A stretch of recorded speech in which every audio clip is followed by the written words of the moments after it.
Hello and good afternoon. I'm Kaushalya Perera, the Director of Postgraduate Studies of the Faculty of Arts, University of Colombo. I welcome all of you to the 7th seminar in the Postgraduate Seminar Series on Methodology and Ethics.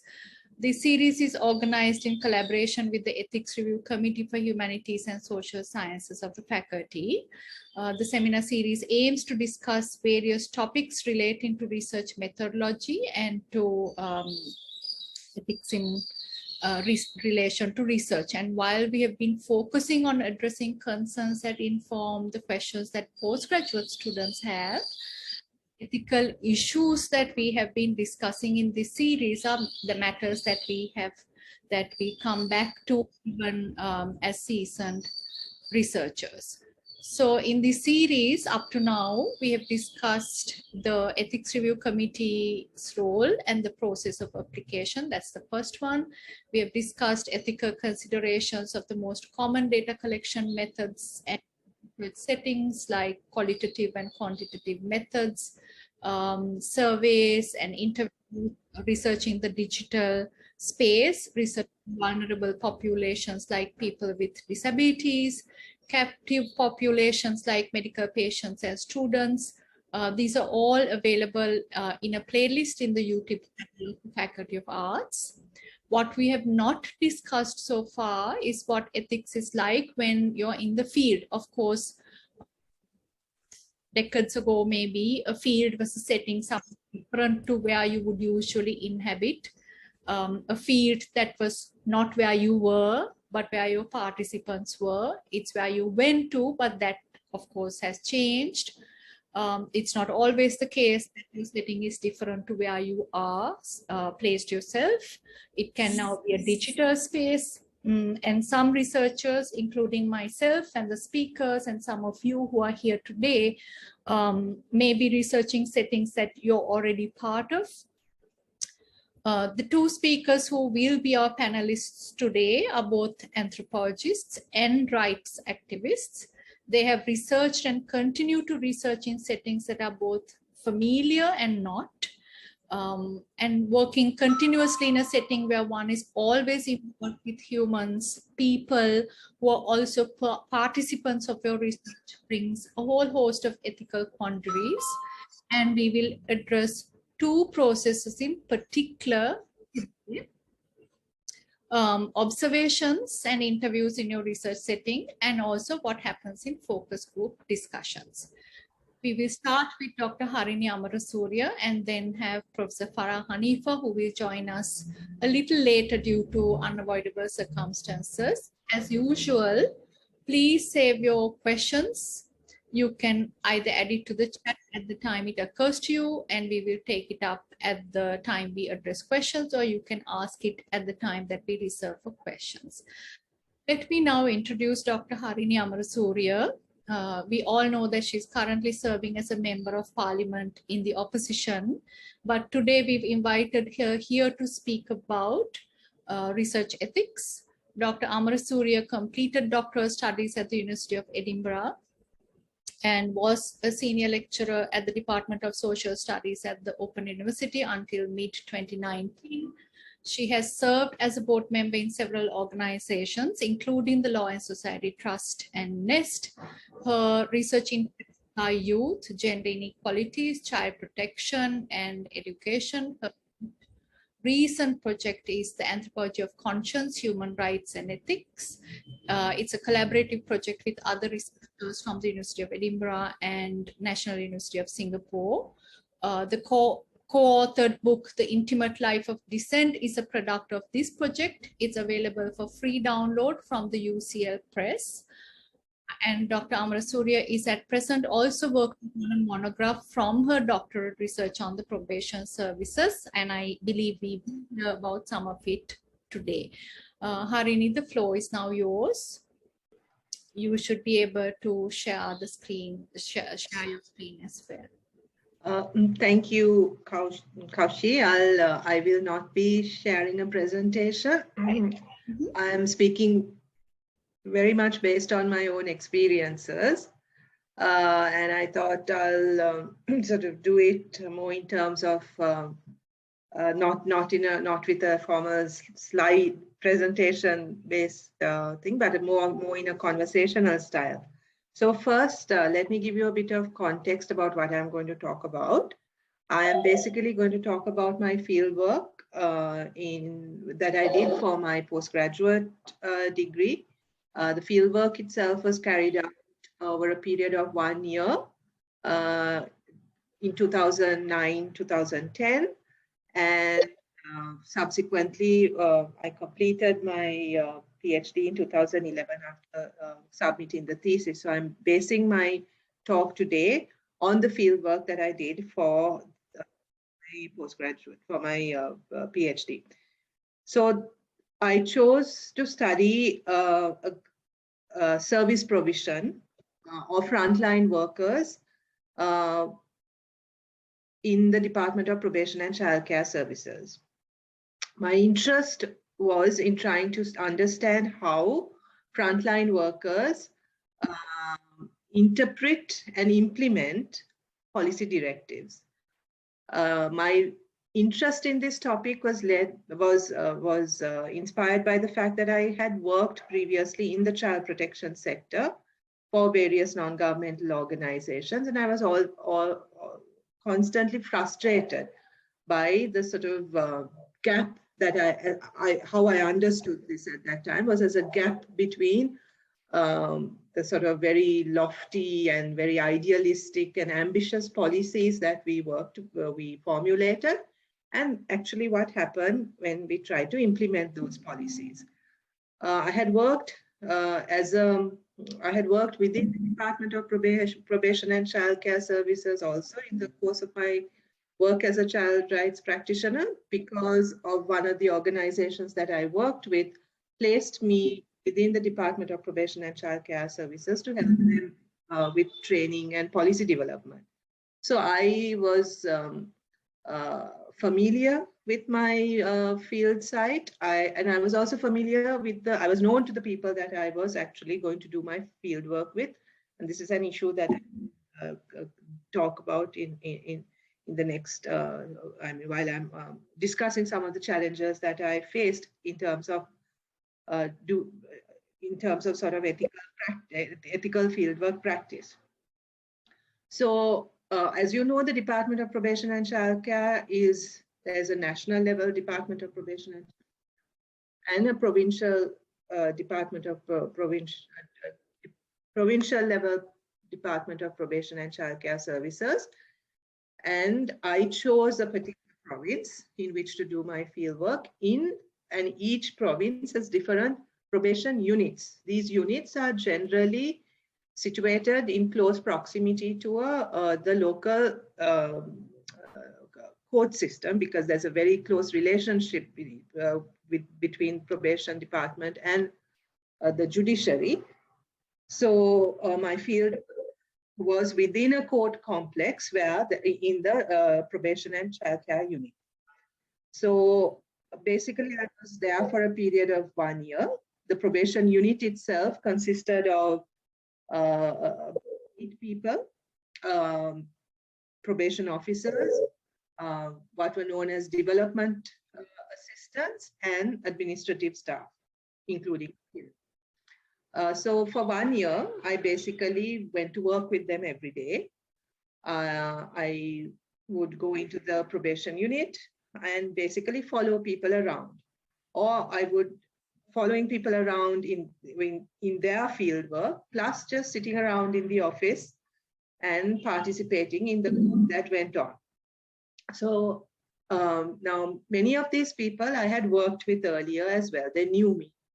They knew me in my previous role. So as a result, there was this, I think one of the initial tensions that I faced was very much this sort of insider-outsider, the very blurry boundary between it being an insider-outsider, not just as a practitioner in the same field, but also in terms of how they viewed what I was doing and how they positioned me in terms of their own lives. So this, so for instance, Now, we've written in anthropology, there's always been this sort of tension between being an insider and an outsider. And as Kaushi also mentioned, traditionally, you go outside, you go into a different culture, right? You go into some place that is not known to you, and you immerse yourself in this different culture, trying to understand this other culture from your perspective, right? This, of course, drew a lot of, I mean, this became quite controversial, especially in the 80s. This methodology was subject to a lot of critical scrutiny, and field sites have subsequently become much more sort of non-traditional, right? And very rarely do people, well, no, that's not entirely true, but increasingly as people study their own workplaces, their own sites, their own sort of cultures, this sort of insider-outsider the distinction has become increasingly blurry. For me, it was particularly blurry because this was also people that I had worked with, people that I had work relationships with earlier, and now I was in a completely different role. My methodology was also not, how can I say it, not sort of typical ethnography, in that I used the interview method quite a bit, not just with people in my office, but also with others in the child protection sector, because my field site was not merely limited to the office, because I would follow the probation officers in their work sort of roles, and I would interview people that they worked with primarily, not their clients. I made a distinction I made a decision quite early that since my research question was also more about how the service providers themselves interpreted policy and decided made decisions about how and when to implement certain actions or interventions. I had made a decision quite early that I was not going to interview clients, but I did interview their supervisors, their managers, trainers, and funders. I also interviewed retired probation officers who sort of provided me with a historical perspective on how the probation services had evolved. So it was a mix of, I would say, participant observation and interviews, plus a lot of documentary work as well, which tried to kind of, which looked at the kind of historical evolution of the department, and especially in terms of how they maintained records. So now, one of the things about ethnography and the complexity of sort of negotiating the ethical aspect of doing field work is that ethnography itself is built on the assumption that your encounters in the field are primarily about relationships. The quality of your empirical work really depends a lot on the quality of the relationships that you are able to establish in the field. The more people trust you, the more people are comfortable with you and familiar with you, the better your data, as it were, right? Now, but this in itself poses a lot of challenges, because or raises very different questions about how to be ethical in the field. For example, it was very difficult for me to make a distinction between data that I gathered formally, right, and information that was available to me just because of me being present in the space at the same time as my research participants. So, for instance, I grappled with this quite a bit. Well, the conversations that I had over endless cups of tea, conversations that I had over lunch, conversations that I had when I visited people in their homes or went with them for weddings and funerals, did that count as data or not? Or or is that sort of something that I should block off? Because that those were kinds of engagements that I had in a more social context. This was extremely difficult and one that I really struggled with, because some of the best or the most interesting information was in those casual conversations, in the off times when people relaxed and discussed the work that they did, expressed views about each other or about their superiors. This is some of the most interesting material that I could find, but it was a real struggle for me to kind of figure out how much of that I could incorporate as part of my actual data and how much of it I should not include because it was in a different context. Now, traditionally, when you're doing interviews or when you're doing sort of field work, there is this assumption that you obtain consent. But the concept of consent, when you do ethnography, is very complicated, right? Because there is no sort of, it's not as if you sit down and you start an interview and you end an interview and that's the end of your encounter, right? This is a continuous conversation, a continuous process that you engage in.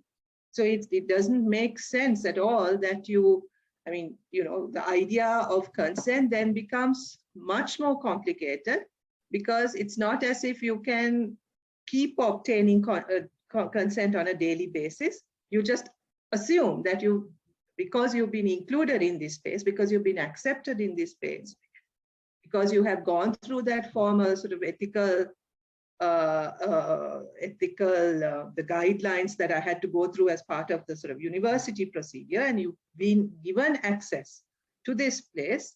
I mean, thereafter, that's it, right? And you don't sort of keep negotiating. It's impractical to keep negotiating consent thereafter in that sort of formal bureaucratic manner.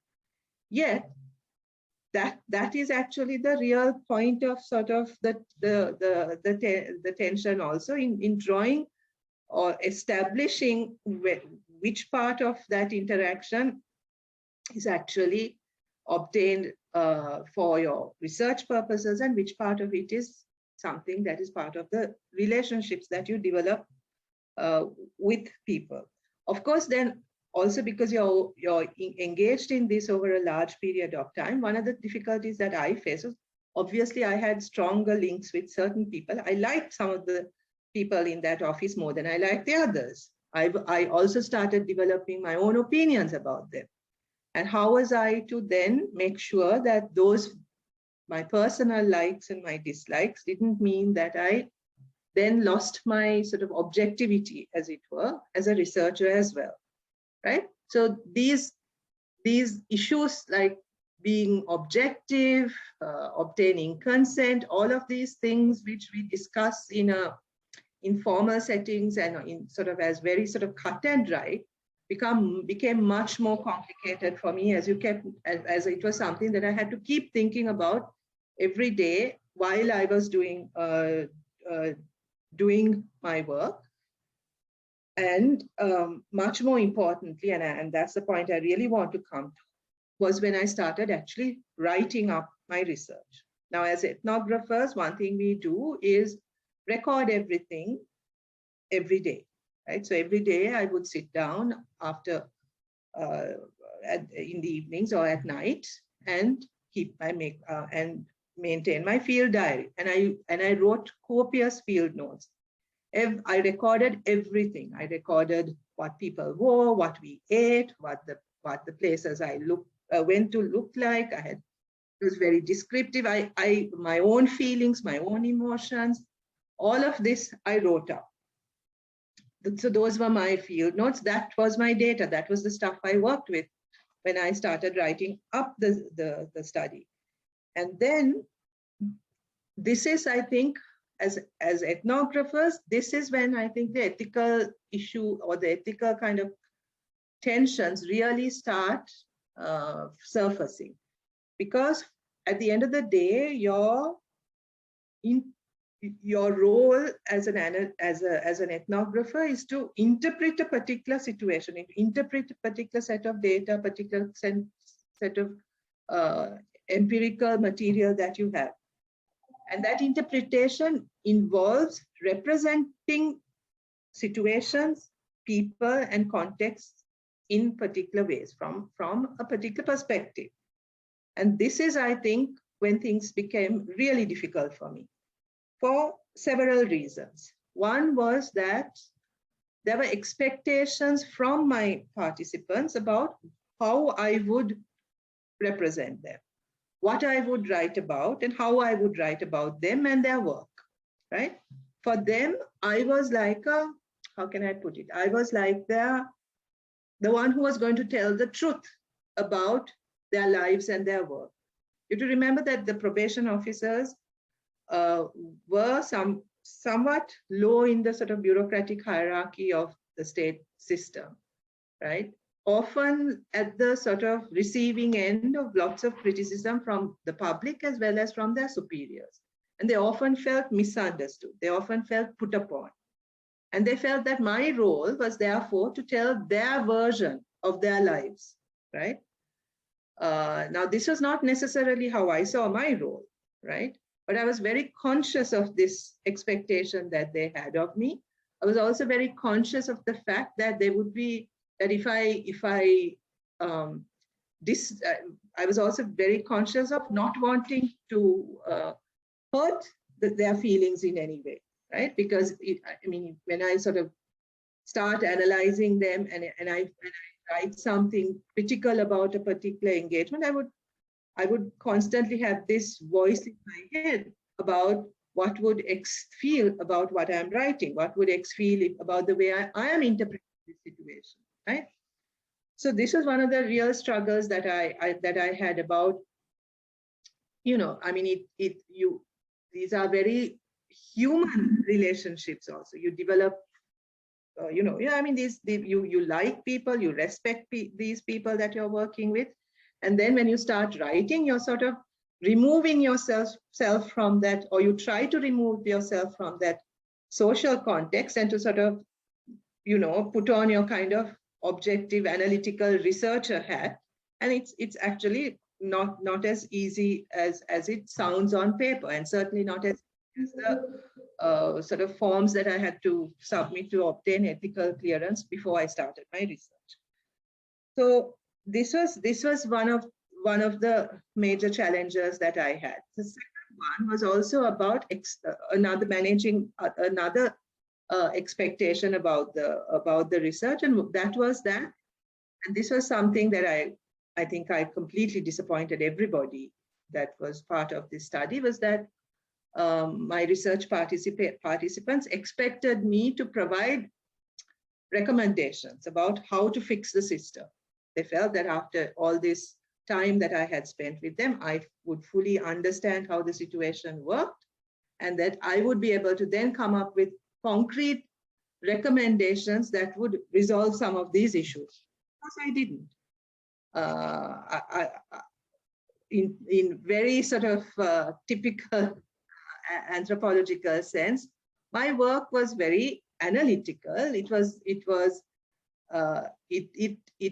tried to reveal how complex that context in which they were working, the very complex nature of their work. And one of my sort of most sort of obvious kind of observations and conclusions that I make in my thesis is that there is no relationship. I mean, to put it very simply, that there is no relationship between policy and practice, and that there can't be sort of, you know, sort of very technical ways in which you can come up with with recommendations to improve practice unless there are lots of other sort of changes institutionally, as well as sort of in terms of like the political context within which they work. This is not at all helpful for child protection practitioners to be told that, you know, I mean, they work with guidelines, they work with recommendations, they work with sort of very technical inputs, and to be told that actually none of this really has any impact on the quality of the work that they did was not at all helpful. So this was something that I was very, very conscious about. And I think one of the reasons why I delayed finishing my work for so long was because I was very, very conflicted within myself about what putting all of this out into the public sphere would mean in terms of the people who actually work in this sector. The fact that I'm sort of, in a way, revealing how difficult their lives. I mean, it is a sympathetic account of their lives, but nevertheless a very critical account.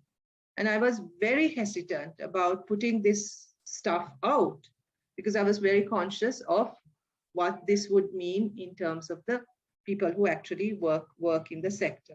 And I think this is a challenge that most ethnographers and anthropologists today face. I mean, if you look at like traditional anthropologists, you know, in the past, mostly white men who came into sort of exotic colonial settings and did their field work, exited and wrote stuff that their research partner never got an opportunity to see or comment on or read, right?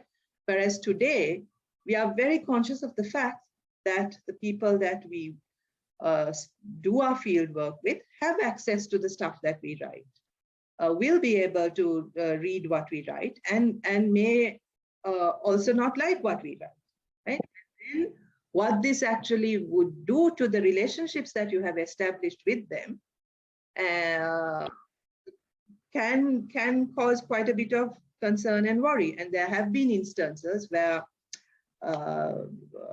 people have been have fallen into quite serious trouble over these kind of issues. There's one example in particular that I can think of, David Moss, a British anthropologist who did his field work within somewhat similar to mine with a funding agency, a British funding agency that did work in India. And he worked as a consultant for that agency, plus he did his research with them. So it was sort of, I mean, the institution was aware that he was a researcher and that while he was doing his consultation, that he was also doing data. But when he finally wrote up his research, there was a huge commotion, and he was actually called before the British Anthropologists Association, and there was actually an inquiry because his former colleagues in the institute organization accused him of bias, accused him of being unfair, and it became quite controversial, and he wasn't allowed to publish his material till this inquiry was over. Of course, the ethics review committee ruled in his favor, but I mean, he writes about this later, about what it did to the relationships that he had made in the field and with his colleagues in the field. Many of them got angry with him. Many of them sort of, felt betrayed by what he had written and said about them. So this David Moss's experience was very much in my mind as well when I was writing up. And it took me 10 years before I could finally make up my mind that I am ready to publish this and that it will be okay, or at least I hope it will be okay. So these are some of the issues that I faced, and what I realized was actually how unhelpful sorry, Dushi and everybody else who's on ethics review committees, how unhelpful that process is for preparing you for what you face in the field. Because even though you go through this process of sort of, filling the forms and obtaining clearance and obtaining the kind of ethical approvals prior to going to the field, and I did all that, it was actually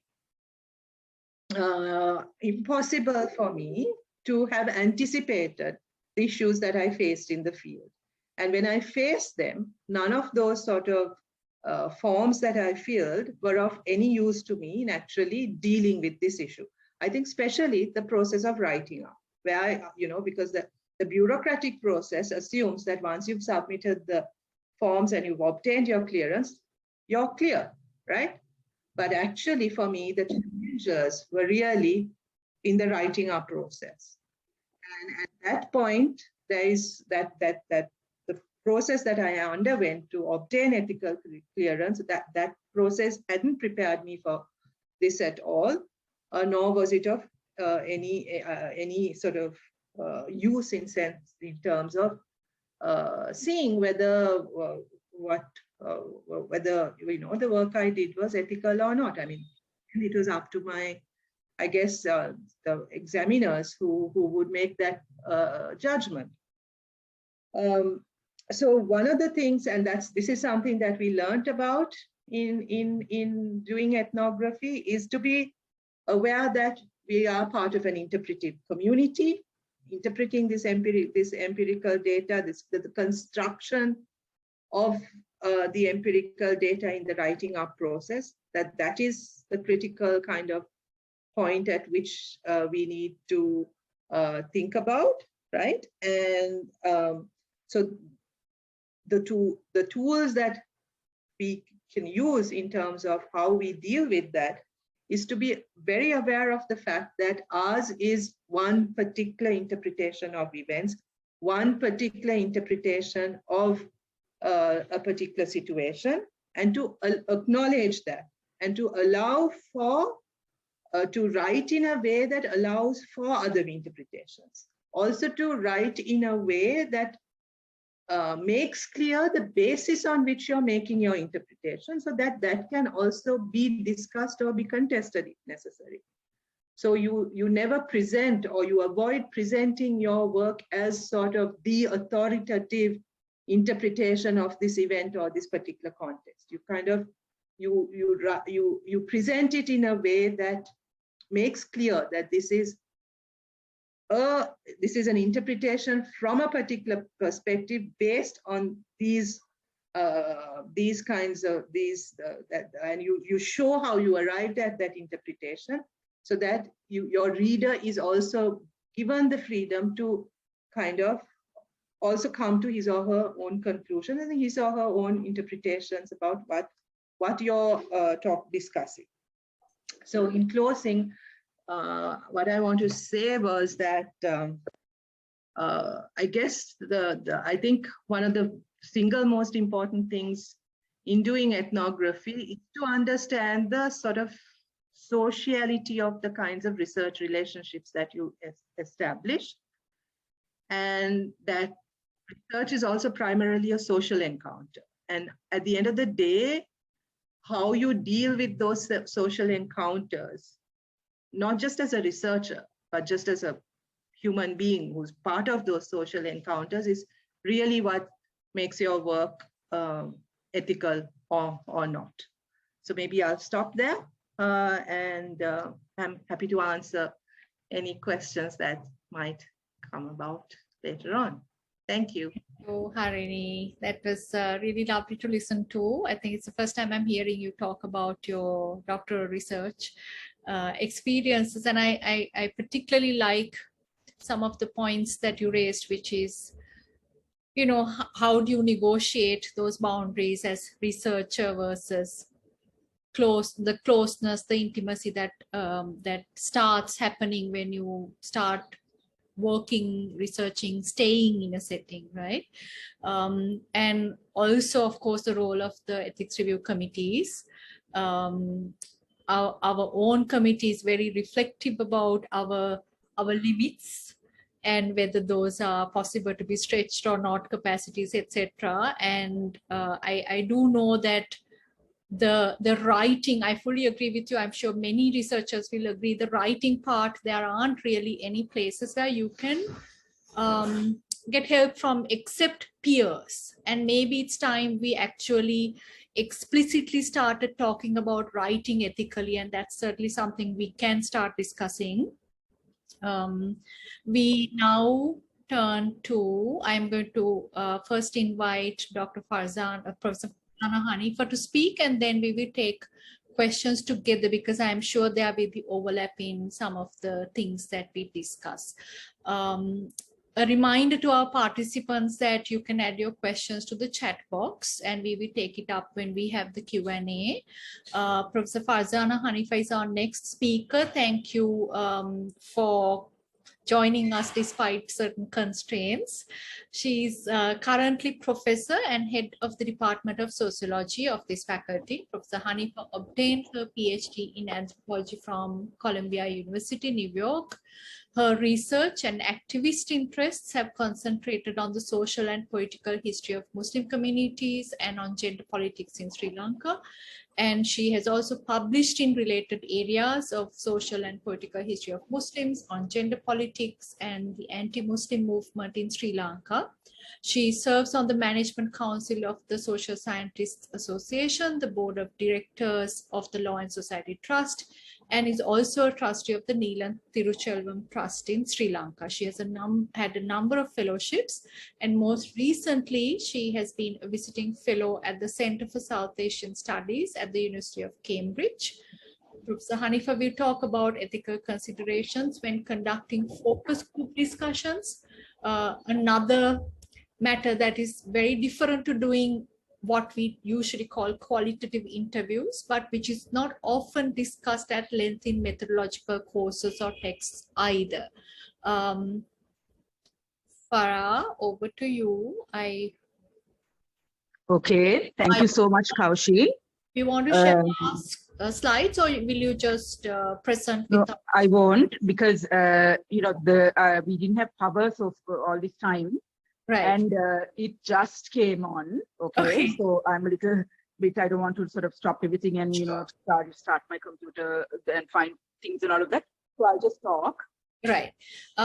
Thank you very much. I just also want to say before you start that while this is being recorded, because we host it in the faculty YouTube channel, if there are places where you don't want to be recorded, just tell me and I will pause the recording as well. Okay. Thank you. All right. Okay. Thank you for inviting me to do this lecture, and thank you participants all for attending. So I'm going to talk about focus group discussions and some ethical considerations.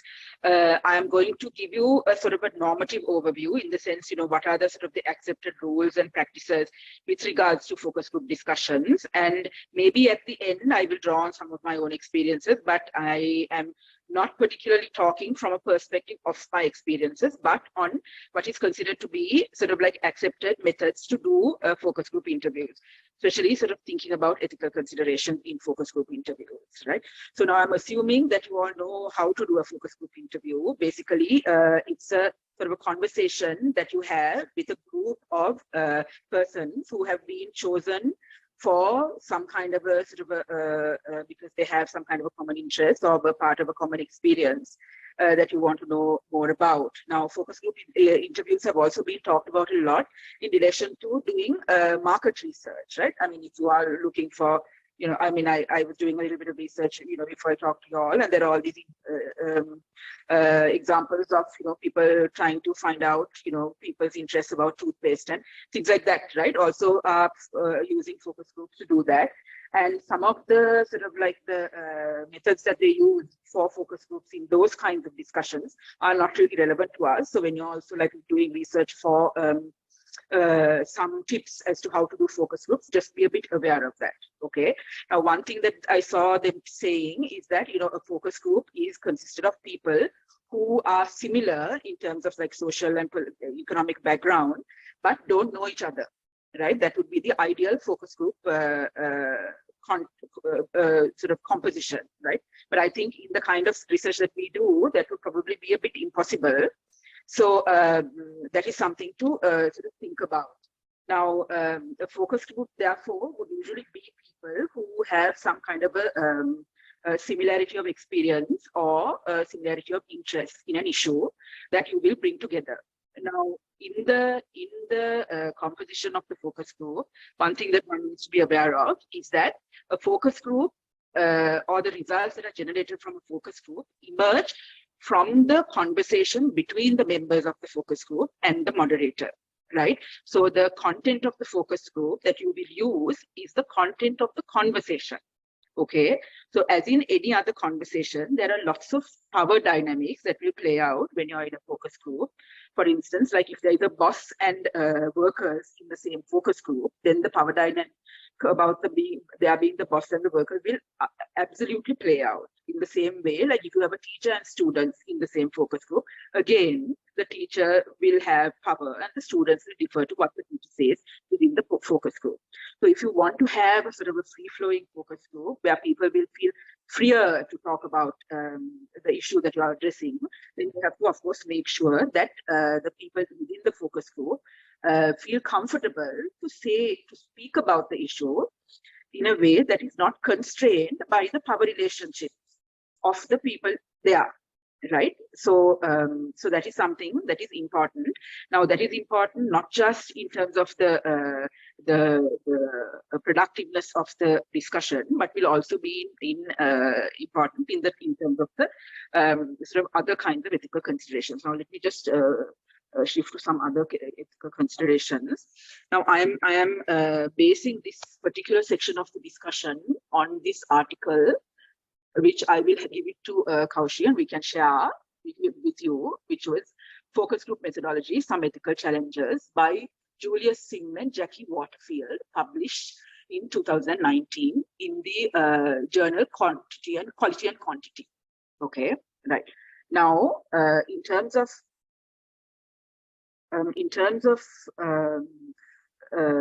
concerns with regards to focus groups, is that the issues of consent that Harini also talked about, the issue of confidentiality and anonymity, and the risk of harm are quite different than they would be if you were conducting a one-on-one interview, right? And in many instances, we have consent forms for one-on-one interviews and not necessarily for focus groups. So it is this paper and my presentation today will explore how to think about issues of consent, confidentiality, and anonymity, and risk of harm within the focus group context. Okay. Now, so as I said, a focus group basically is a conversation, and the material that is generated from the conversation is the data that you gather, right? So therefore, the sort of the dynamics of the conversation and the fact that there are many people who are participating in the conversation is the element that will influence the ethical considerations also within the focus group. Now, what I mean by that is that now if you are an interviewer and you tell the person that you're interviewing about the sort of the purpose of the interview, right? The kind of data that you will gather and what you will do with the data, and the fact that you will guarantee that confidentiality will be preserved and that that person will be anonymized, right? These are some standard things that you will say when you are going to do an interview. But if you are going to do a focus group discussion, then some of those things are a little bit out of your control, right? Like, for instance, now when you are asking about for that person's consent and you say that this is what is going to happen within the focus group, within what it is, the research process. With the regards to the focus group, it is a bit harder to say exactly what will happen. Now, to begin with, in a focus group, given that the sort of the information is generated through the interaction, it is really unclear where the conversation may head. Right? Because now there is a moderator and there are the participants, and there is this sort of like interesting topic that you will be talking on. So when you start talking about the topic, I mean, depending on the people's experiences and what they want to speak about, it is unclear in what direction the topic will lead, right? And so therefore you can't really give this person all of the information that they will need with regards to where this conversation will head, and to an extent, what the results will be, and even how those results will be used, right? Now, this is true of the focus group discussion, and it is also a large question about the qualitative research methods also, right? Because in qualitative research, you start with some research questions, but given the open-ended nature of your inquiry, it is very likely that it will end up somewhere that you didn't anticipate it to end up. Right. So therefore, the kind of information that you provide to your to the person with regards to obtaining their informed consent may not always be complete. Right? It may not always be complete. So that is a bit of a concern when people are providing consent. Now, let me just be a little bit clearer about that.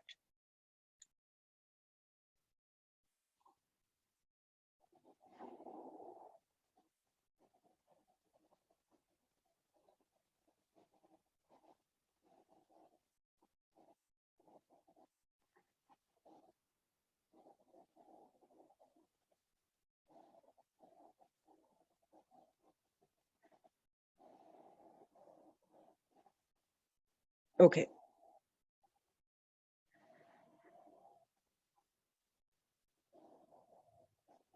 Right. Okay. No, don't really have anything to add to that. Let me move on to the next issue. Okay. Now, in terms of the consent, also, you are saying that this person is going to participate because you want to hear this person's contribution. Right? Now, it is important that as a moderator, that you ensure within the focus group that everybody's voices are heard, because you are guaranteeing that this person's contribution is what, not guaranteeing so much as you are asking that person to participate because their contribution is considered important. But within a focus group discussion, sometimes it is likely that there will be people who say more than other people, and that some people's voices may not be heard as much as other people's voices, right? This may be a personality issue. This may be a power dynamic. This may be a lot of things, right? This may be, people will be compelled to perform within a focus group interview, and people may feel compelled to push a certain point. So all of this also can impact on who participates and who doesn't participate. And it is important that, given that you have said in obtaining consent that you will use this person's perspective, it is important that you give this person the opportunity to air their perspective. So the learning from this issue is that the role of the moderator is really important in a focus group discussion, and therefore there have to always be two people within a focus group discussion who are sort of running the focus group, right? There will be a moderator who will be full time engaging with the participants, and there will be, say, an assistant moderator, say, who will be taking the notes. Right, taking the notes and maybe recording it if that is what you are using. Now, if you are the moderator, then you have to, of course, ensure that the people in the participant pool, that the people who are most vocal and most comfortable articulating their positions don't take the most time, and that people who seem less able to intervene in the conversations are given the opportunity to speak as well, right? So you will have to consciously ensure that everyone has a chance to articulate their position.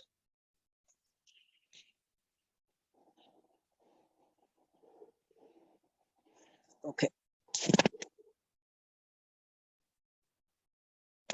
Now, one other issue about the focus group that is different from a one-on-one interview is that in some instances, you will be going back to the interviewer and telling them, okay, this is what I have gotten from this interview that we had, and this is what I want to use, right? You will do validation, right?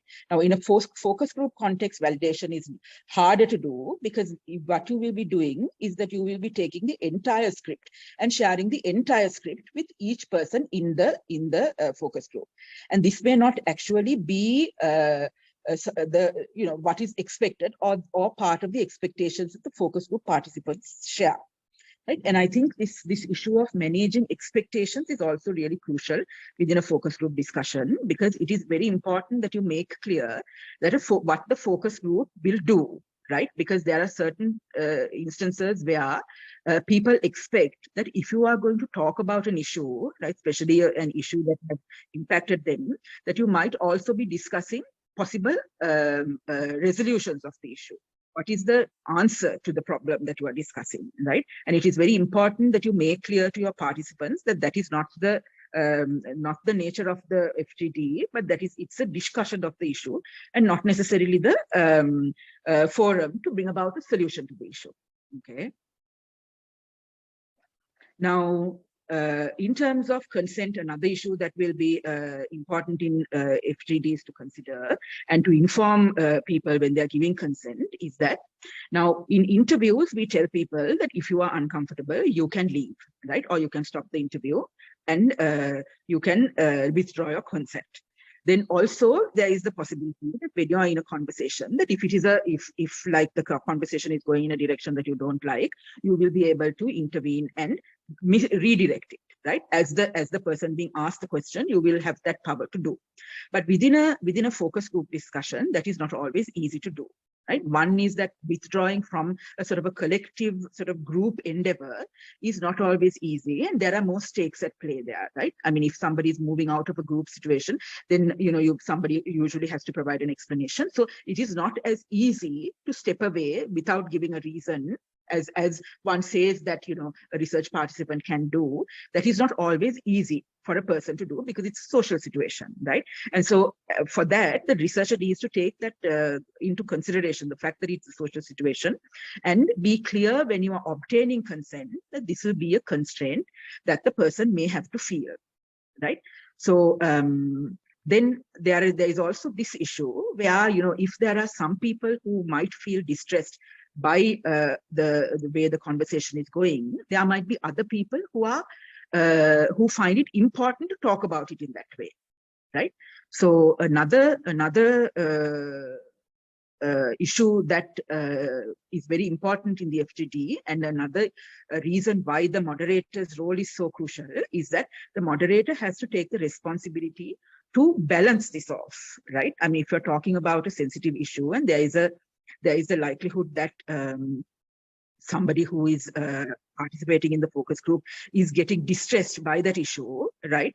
How are you going to mediate? Like, are you going to permit that person to leave? Are you going to sort of like moderate or sort of like calm the person down in some way by shifting the conversation to another topic? What are you going to do, right? So it is always good to have some idea of a backup if you are going to be in a position where you're talking about sensitive issues that might cause distress, right? And especially if you are talking about issues of violence or issues of abuse and things like that, then it is important that you also have some ideas of psychosocial assistance and referrals ready, right? That people are permitted to seek that kind of assistance if they need to. Now, when I was working with the consultation task force, and we had, focus group discussions on really difficult issues like this, we always had a psychosocial support person outside waiting if a person needed some support, right? So like that, it is important that you, I mean, given the nature of the material that you will be looking at, that you have those kinds of support also ready, and if necessary, referrals to professionals ready as well, okay? Now, one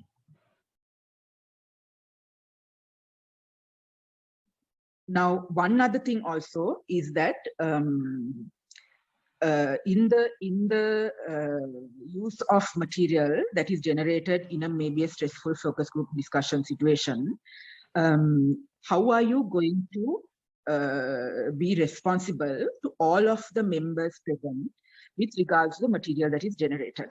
Right, so there are certain questions that emerge because since the material is generated in a conversation with all of them, if one person decides to get out of that or to leave, right, you can maybe indicate to them that you will not use their words, you will not use any quotations that are attributable to them.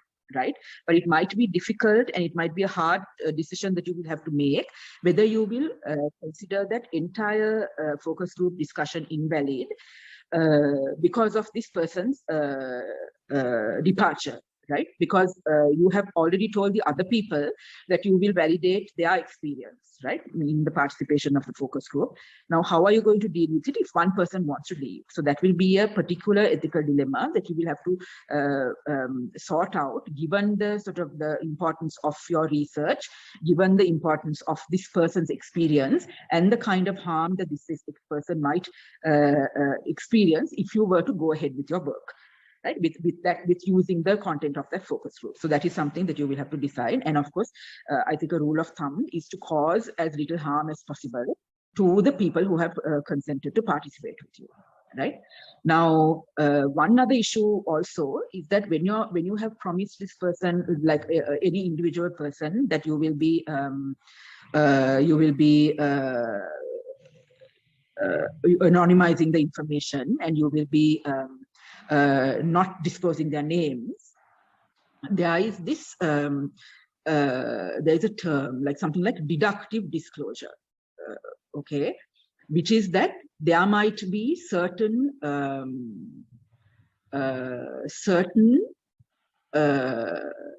clues in the narrative, right, that are not necessarily tied to that person's identity, but in terms of sort of the maybe a connection that is made with someone else, maybe a particular incident that they're narrating, that might actually reveal the identity of the person or identity of people close to them, right? So now, while in a one-on-one situation, it is easy for you to say that you will not use it or not say it or whatever. But in a focus group discussion, because one thing will lead to another thing, will lead to another thing, like there'll be a series of issues that are being discussed and a series of conversational steps that are made about incidents, it is harder to keep this this element of disclosure safe for the participant, right? So that is a risk also that is part of this conversation, and that is something that also you have to make clear to the participant before the focus group discussion, okay? Especially if it is an issue that the participant is very concerned about their identity being revealed, right?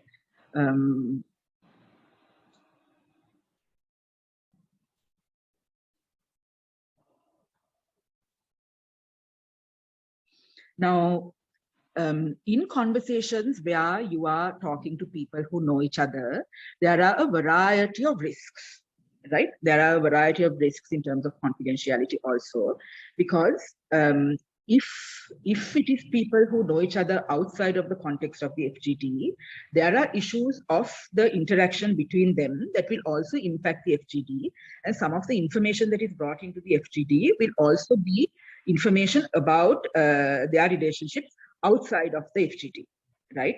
So like there was one instance that people quoted as an example where a group of women were talking about some issue, and one woman revealed that another woman had a history of being a sex worker, right?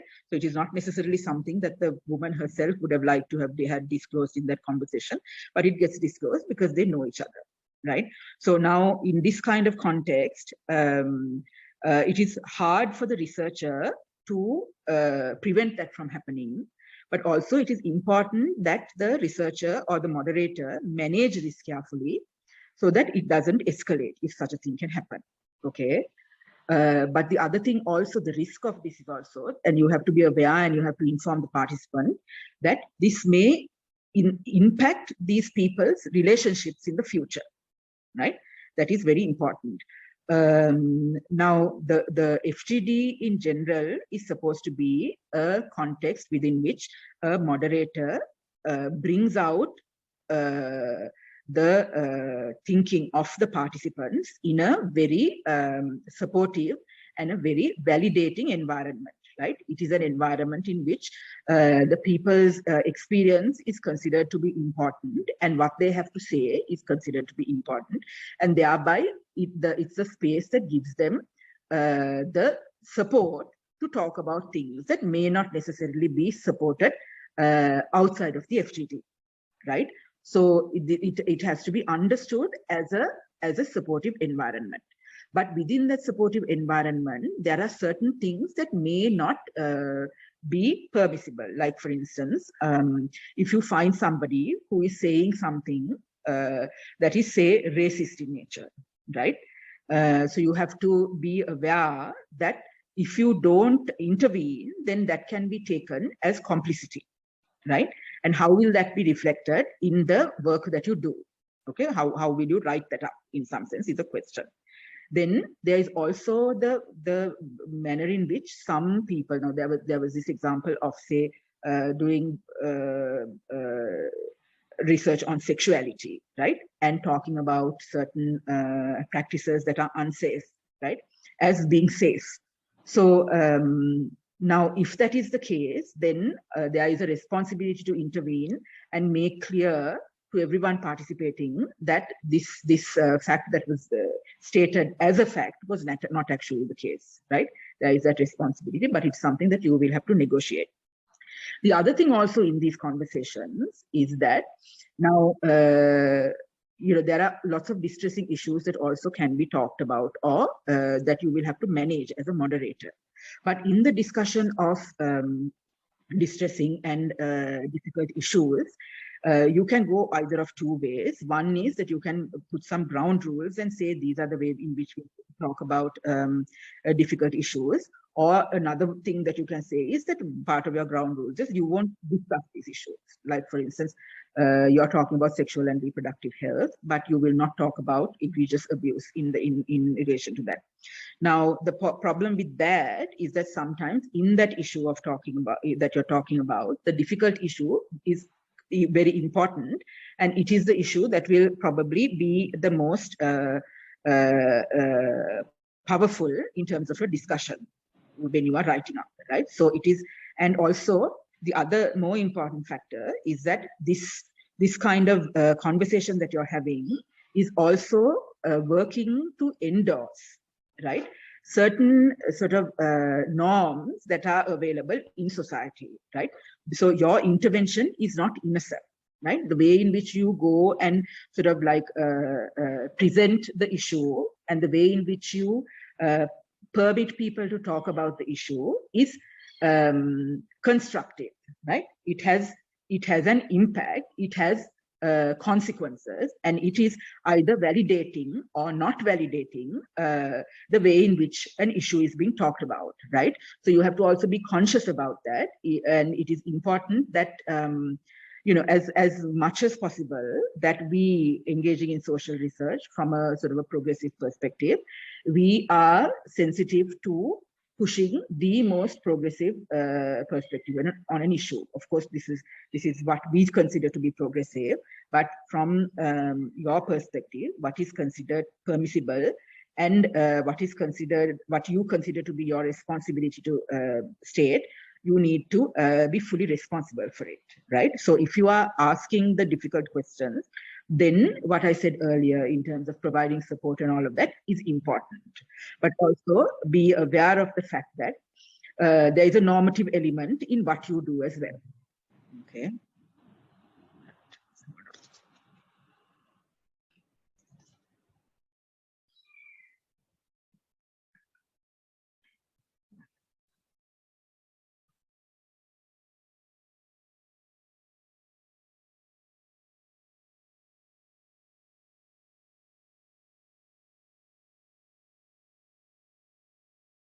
Okay, now finally, some strategies that have been thought about as useful for mitigating the kind of harms that a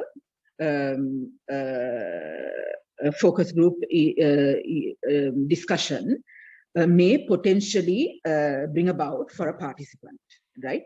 Now, one other thing that needs to be also understood is that we're not talking about issues of confidentiality within a focus group discussion and anonymizing also of participants. Within a focus group discussion, there are severe limitations to that because it is a group of, say, 6 to 8 people that are participating, and you don't really have control over how these 6 to 8 people may or may not talk about the conversation that you just had, right? I mean, you can get a kind of sort of like commitment from them that what is discussed in the room will stay in the room, but it is not absolutely within your control to ensure that it does, right? So there is a limitation, and the participants in the FGD must know that there is a limit to that, to what you can do. So given that there are certain issues that you can also talk about. Somebody visiting me right now. Okay.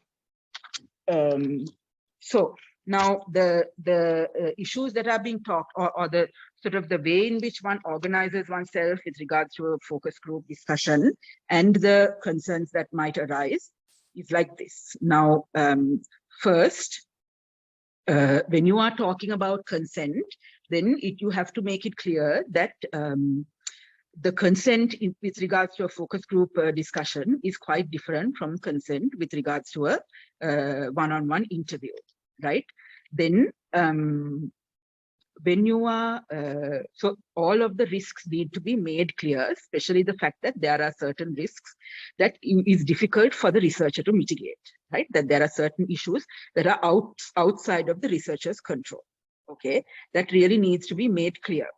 Now, secondly, the moderator needs to take a hugely significant role here, and I could discuss that a little bit more also earlier also, and so that I will say a little bit more in a second about that again.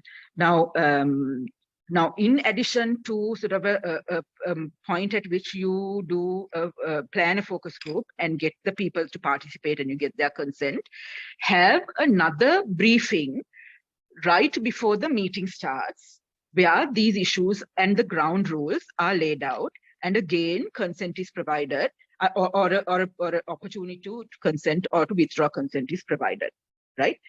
Then, during the focus group discussion, while it is ongoing, it is absolutely important that the moderator is concentrating full on managing the conversation, but also managing the possible distress, directing people to speak, and sort of managing those who may be speaking too much. And if conversations are going in a difficult direction, then sort of like moderating it properly to bring it back, right? And if conflicts are emerging, then trying to mitigate those conflicts. And also one more trick is that, I mean, if you are aware that people having very, very diverse views are also part of the groups that you want to talk to, it would, of course, I mean, I think this is an obvious point. It would be, of course, very good that you make sure that people with very opposing viewpoints are not in the same focus group, right? Yeah, so so the moderator's role in terms of controlling the direction and controlling the tensions and controlling the issues that might arise. Farah, you have about 2 minutes more. Yeah, I'm just being distracted by my kitten. Excuse me.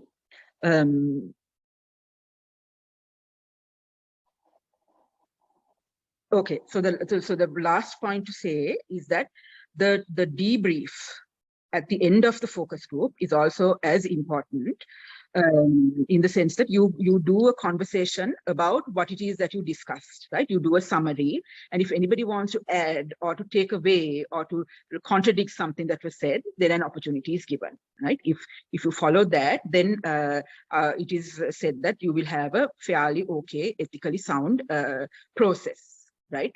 Now, more often than not, as Harini said, in the field, what you encounter may be much more different than what you can talk about here. But I think one of the main takeaways from this presentation is that understand that the focus group discussion isn't always within your control. To provide sort of like confidentiality and anonymity for the participants.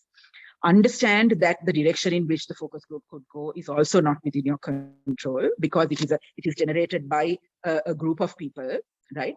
And understand that if there is difficulties that are generated out of the conversation, that you really must have backups so that the people who are participating with you are not left hanging with their distress, right? I mean, so those are the three main takeaways. I mean, there will be larger issues of, what is the content that you derived, and how are you going to attribute importance to what everybody said, and all of that you will have to sort out while you are writing. And as Kaushi said, when we are having, we should also think about sort of providing support for the writing process, and I hope that is also done. So with that, I think I will end. Thank you. Thank you very much, Farah. Really useful session. I found it practical and a little intimidating. I have to confess, I've always found focus group discussions, the thought of having a focus group discussion, quite intimidating. And one of the reasons is what you actually highlighted, which is that because it's a social group, it's so hard to then control what is going to happen in that session, right? I'm going to open up the floor for questions. Please put it up on the chat or raise your hand. I will call on you. We have had two very interesting, very stimulating, thought-provoking discussions or presentations by Dr. Harini Amarasuriya and Professor Farah Haniffa. So I know the weather is bad, and of course, one speaker doesn't have electricity and all of that is happening, but we can still take a little time to have a discussion, because we don't always get this opportunity to have two anthropologists working on extremely sensitive issues with us. We already have one hand up. Darshi, do you want to ask the question? Yes, thank you. Thank you, Kaushi, and thank you both Harini and Farah for the wonderful presentations. My question is to both of you actually, because now when Harini spoke about her experience, she didn't, maybe I haven't heard, right? I don't know, Harini, if I haven't heard, kindly correct me. I didn't hear you saying, you mentioned that we have to write up daily, what you did at, as a ethnographer, you write it down daily about the setting, right? And the conversation you had at the institution or wherever the setting, right? And then you didn't say that whether as a researcher, whether you shared that piece with the relevant people. Say, for example, you asked certain questions and the responses were given, and sharing that with the interviewee per se, right? And whereas Farah said that at the end of the focus group discussion, kind of in a wrap-up sense, to say, okay, this is what we discussed, and and giving an opportunity for the focus group participants to say or to add anything, or even to take out whatever that they feel uncomfortable about. My question is, I've also, I'm a historian, I've done a lot of oral histories. So I'm not really sure what is the process we should take in terms of, because the interviewee is responsible, and also he or she has the right to know what we are going to write about, right? I mean, not really exactly what we are going to write, but this is what I said kind of thing, they have to know before we before we get engaged in our writing process. So what are your thoughts on this? Is my question clear, Harini? Farah, do you want me to go first? Shall I go first? Because I have a very tiny thing to say. Okay. Well, I mean, in terms of the FGD, the recommendation is that you do a summary so that people have a kind of a tying up, right? Yeah. So that is just very specific to the FGD. Now, sure. So I'll just stop there for now. Let Harini do her thing. Yeah. Okay. I didn't show my field notes because I maintained it as a field diary, and it was quite personal, because I would record my observations and my feelings also, right? Yes. But I mean, when I did formal interviews and I did do interviews, those are recorded, and for that I think that the person I'm interviewing is aware that I record. So I'm not sure. I mean, and the thing is that the writing itself is also sort of a process in time, right? What you write in your field notes is also not what comes out at the end. Right. So at which point you obtain consent for what you write is also the question then, because sometimes what you write is like, years later. Absolutely. Your field notes are very raw, right? So this other research that I was done, which is based on oral histories, that those interviews are recorded, and those interviews with the consent of those being interviewed are also up in, we plan to put at least some of those up in to a public domain, on a public domain. So then there is more sort of awareness of what goes out. But then again, I think the writing process, I'm not sure how you actually get consent for that, because there's the stuff that I write about, that I've written about today based on that field data, right? Yes. And that's almost 8-9 years later. Right. Yeah, because I've when doing oral history interviews, I've come across a piece. The title of that article is "This is not what I said." A researcher reflecting on her fieldwork experience, or oral history experience, and saying how the interviewee rejected after the publication went out, rejected about what he or she said. So I was like wondering how to mitigate such a situation, because you spoke about David Moss, so the incident about, that is why I thought, okay. You're muted, Mark. I mean, I think that's I think that's a risk though, right? Yeah. Because I mean, it's also about interpretation, right? I mean, the kind of work that I write about personally, I am really sensitive, because, it's like, say, if it's like a, Alutkama or beginner or something, I am really sensitive to understanding the perspective of those who are affected, right?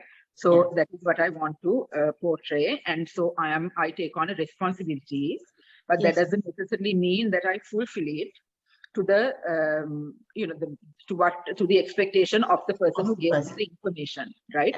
So at the level of the FGD, when you're doing a summary, that does not necessarily mean that all of the information that is in that summary will get published in the same way, right? And also, that does not necessarily mean that the person who participated in the FGD will agree with the interpretation that you have of that, right? Yeah. So there is that little bit of, so it's not just about, consent is to the information that was gathered, not necessarily to the interpretation, I think. Yeah, sure. Right. Thank you. Thanks for that question, Darshi. A very productive question, and I think something we all grapple with. I know sometimes I have presented the article to ask if the participant is okay with what I have said about them, and sometimes I have not felt comfortable to do that. We have a question, I think, from Tehani Aryaratna. Tehani, ask the question. Are you still here? Hi, yeah. Can you hear me? Yes, we can. My question is to Dr. Farah. Dr. Farah, you said something about, in an FGD, when the conversation is kind of going or when something not progressive is being said, that we should intervene, the moderator or the researcher should intervene and kind of state that it is not so, and kind of steer it in, apply kind of progressive principles to the conversation. Can you say more about that? Because so no, I didn't necessarily say that you should intervene and apply progressive principles, right? What I said was that, if you are in that kind of, if you are participating, what is your position with regards to being seen as complicit, right? That is something you will have to deal with when you are writing up. Okay, so that is something to take on as a consideration. Oh, ouch. The other thing is that when you are exposed to sort of information that is presented as factual, but which is not, right? Then say, for instance, like saying that vaccines are dangerous or something like that, right? Which is maybe controversial, but you are in a position to think that it's not necessarily the truth, or that there is a political responsibility in some sense, or you perceive a political responsibility to indicate that that is not the case. Then how do you address that? That is an issue, and in the literature, it is considered a responsibility to address that. Right, that is clearly stated. But I mean, in terms of like, if you have say an openly racist comment being made or whatever, I mean, I don't know if it is up to you to address it right then, but it is up to you to address it in terms of how you see yourself as whether complicit or not, right? Because one of the things that I also said was that, I mean, this conversation is also in some sense normative, okay? So, I mean, understand your responsibility in sort of giving some impression of what is permitted and what is not permitted to say. I mean, I think that's an interesting, I haven't ever really thought about complicity of researcher as you're conducting the research. So, you know, I guess for me, then the consideration is, how do we frame it as complicity? Because you are on the one hand trying to gather information because you want to understand people's opinions, perspectives on a subject. And if you while you're gathering that information, if you're also intervening with your personal opinion, how do you then deal with the kind of aftermath of having intervened in a process where you're trying to collect data more objectively? Well, objective, I don't know objective. I'm not sure about objective, yeah, because, you know, there's this whole debate about the fact that, you know, as a qualitative researcher, the term objective really doesn't have any meaning in some sense, right? Because, you know, everybody is situated in a particular context, everybody's coming from a history, everybody's coming from a particular perspective that informs your the way in which you address an issue and the way in which you produce knowledge on that issue. Okay, now having said that, I think it's a dilemma, right? But I think it's and the issue of complicity needs to be addressed at some point, maybe not at that point, right? If you choose not to, okay, but at some point, okay, an explanation is necessary as to, you know, and also like for instance now, I mean, I would never go and interview the Buddha Balasena, even though I work on sort of anti-Muslim issues and things like that, right? Because I think that would be counterproductive and maybe dangerous for me, right? But there are researchers who can, okay? So now what is going on there? One, and now am I impacted by someone else's privilege to be able to do that, right?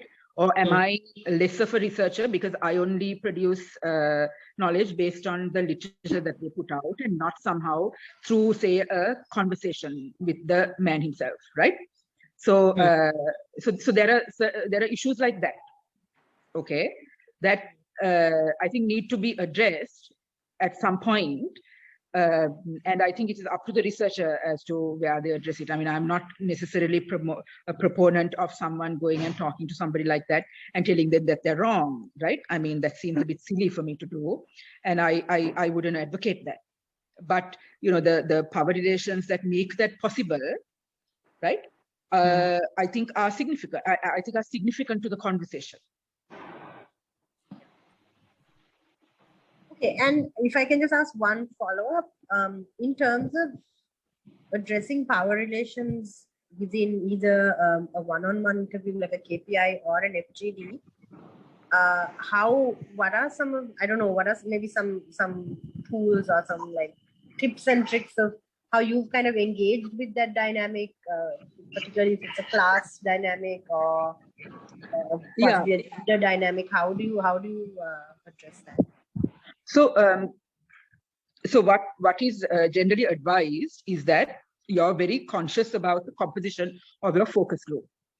right? That you will be very conscious of those power dynamics and ensure that you don't take people of very differing power hierarchies into that conversation. Okay. Now, if you are doing market research, it says that get people who don't know each other, who are from a particular class background. Okay. And then it will go really well. You can talk all you want about toothpaste and it will be a great conversation. Now, of course, we can't do that because we will probably be talking to people within a particular context who have relationships to one another. And so, I mean, it will be very difficult for us to find people who are don't know each other, obviously, right? So the point is, I think, that you are conscious of gender relations, you are conscious of sort of say management versus the worker kind of relations, right? All of those when you are doing the FGD. And I think it would be really detrimental to the FGD if you have that, say, like a leader plus the minions or whatever, right, in the same room saying the same thing. Okay, so that is something that one needs to be really careful of. Actually, what I meant was more between the researcher or the the facilitator, moderator, and the participants of the FGD. Because a lot of times when I've done research, I find not so much in FGDs, but particularly in KPIs, people kind of get a sense of where you're going with your questions, and then everybody knows this, they start kind of saying what they think you want to hear. Particularly if that power dynamic is very different, particularly if it's a class differential. So I don't yet know how to mitigate that or reduce the thing that happens there.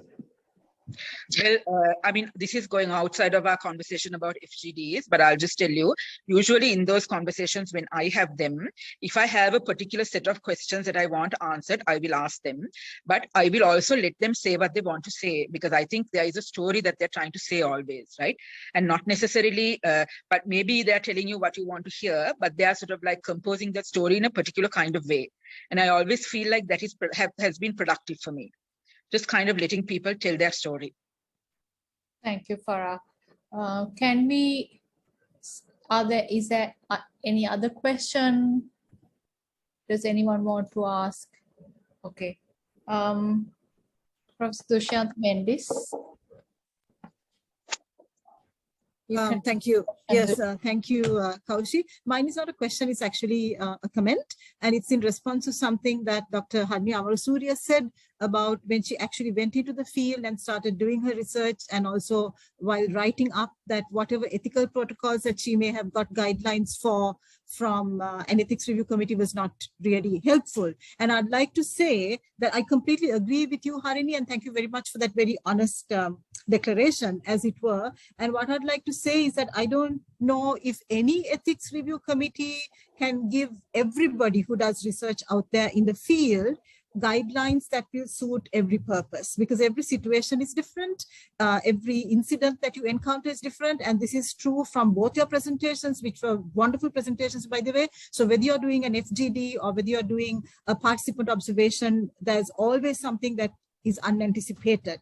So I think the responsibility of ethics review committees across all universities is to provide you with guidelines, but ultimately it is the researcher himself or herself who has to have some kind of a moral compass, if I may use that idiom, to decide sometimes on the fly as something is happening, what is the best way or what is the most ethical way to deal with a problematic situation. So I just want to say that, and thank you for bringing that up, Harini. That's a very valid observation. Thank you so much. No, Dushyant, if I may say this, I think my concern is that sort of ethic review committees, that whole process is fairly recent, right? But we've done research before as well, before having to go through these sort of bureaucratic processes. And I'm not saying those are unimportant, but I worry that doing research ethically might be reduced to that bureaucratic process. And I think that that's something we need to have more discussions about. That yes, you go through that process, but doing research ethically is something that is sort of, has a, longer time frame also. That's, And that needs support at different levels, right? Whether it's in the writing up process, whether it's how we do our research methodology courses, all of that, so that we give multiple opportunities for people to reflect on their research. Because my fear is that now we are reducing it to that bureaucratic process, and we think that now that we've ticked the boxes and got the clearance, it's all done and dusted, and we don't have to worry about ethics anymore. So I think that's the conversation we need to have, not have that process, but to recognize that that's there for a particular reason, but that the ethical issues are much larger and more complex. Yeah, I would agree. Yeah. Of course, I agree with you as well. And I think one of the reasons why ethics review committees have come into being, and there's such a lot of emphasis, is because there has been abuse in, historically speaking, in the past, there has been abuse of participants. Just last week's discussion under the same series, the Stanford prison experiment was brought up, and anyone who wants to look that up will find out exactly how horrific that was. I mean, maybe it was started with good intentions, I don't know, but it just ended up being absolutely horrific for everybody concerned. So it's to prevent that kind of situation happening. I think that, we have this ethics review process, but I completely take your point that it's not the A to Z of doing research. Ethically, it doesn't stop there. But all of us, as I said, we need to be aware of the need for ethical behavior in the research process, and just call upon ourselves as decent human beings to try to mitigate as much as possible distress and harm to our participants, who ultimately are helping us. They really are, whether it's for a PhD or whether it's for anything else, whether it's for social policy or whatever it is, they're helping us. And I think we need to grant them respect and dignity. Yeah, in relation to that, can I just say one thing that I forgot to say in my presentation? Yeah, go ahead. Sure. Okay, no, it's just that I think there is also a tendency, and I see that even in the literature, to say things like, these processes of us doing focus group discussions are very validating and sort of like give people a sense of community, and it gives people a sense of sort of being recognized and heard and all of that, right? And I think that, overstating that is really problematic. Right? Because it is to our advantage. It is our careers that are being, improved by this process. And it's very rarely that there is anything tangible and worthwhile that goes back to the people who supported us in our research, right? Especially the participants. So I think that way of thinking about research, that, we did them a favor by letting them talk to us, is very problematic and really shouldn't be encouraged. So I just wanted to, say that as well. Thank you, Farah, for bringing that up also. I think at the beginning of her presentation, Harini mentioned how anthropology started off where, you go into a setting and you come out and then you can do what you want with your data in a sense. But, I guess in a sense, we've progressed far along. And one of the things that I would like, and I think all three of you are also calling for, is that what we produce should also then be going back to the community that we researched, or the groups that we researched directly or indirectly as well, right? We are beyond time, but I guess we could take a couple more minutes if there is a pressing question.